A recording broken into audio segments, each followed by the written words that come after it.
Kalau lo ngerasa hari lo berantakan, kerjaan numpuk, dan waktu kayak selalu kurang, dan lo udah coba pakai AI buat bantu agar lebih produktif, tapi malah makin berantakan.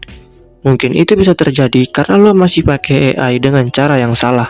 Makanya hasilnya kurang efektif.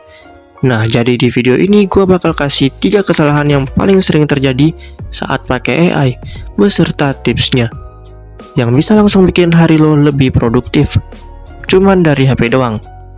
Kesalahan yang pertama, prompt terlalu umum. Kesalahan pertama, lo terlalu umum saat ngasih perintah. Contohnya kayak gini, lo buka ChatGPT, terus nulis prompt, buatkan jadwal harian. Dan hasilnya pasti ngawur. Ini dikarenakan AI nggak tahu hidup lo kayak gimana.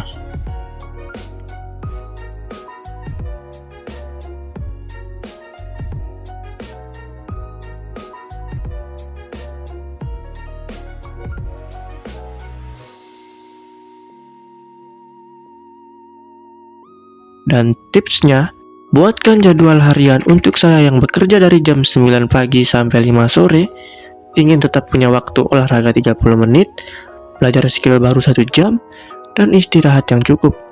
Susun jadwal yang realistis dan tidak terlalu padat. Sekarang hasilnya lebih masuk akal, karena lokasi informasi yang cukup lengkap dan spesifik. Dengan begitu, akan semakin berguna hasilnya.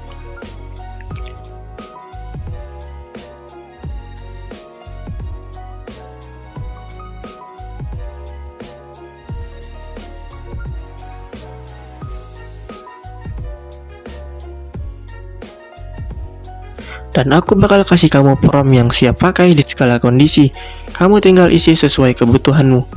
Ini dia promptnya, atau kamu bisa lihat di deskripsi.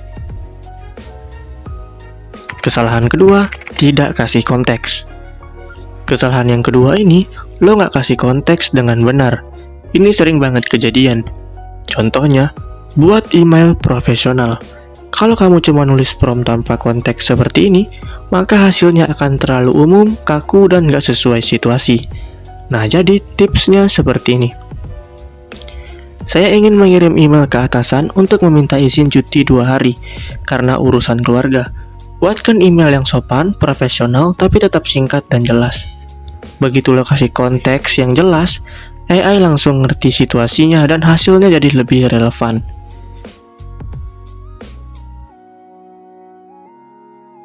Dan ini dia prompt siap pakai yang bisa lo gunakan di segala kondisi. Atau lo bisa lihat di deskripsi juga.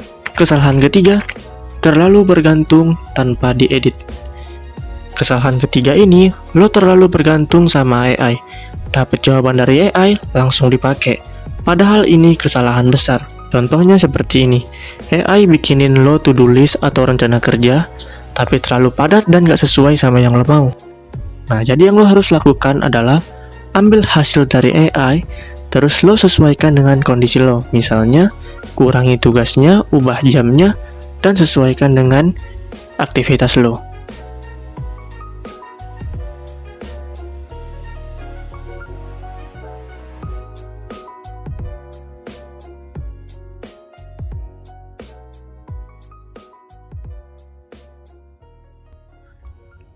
AI itu bukan hasil akhir, tapi AI adalah draft atau semacam pembantu buat mikir.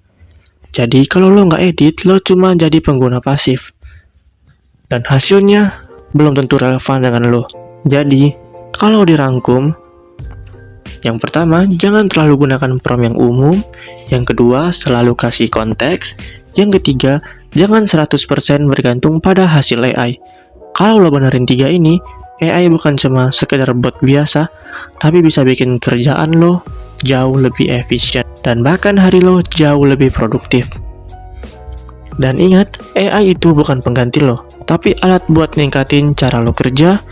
Kalau lo pakainya benar, lo bisa hemat waktu berjam-jam tiap hari. Kalau lo ngerasa video ini bermanfaat, jangan lupa subscribe dan sampai jumpa di tips-tips AI selanjutnya.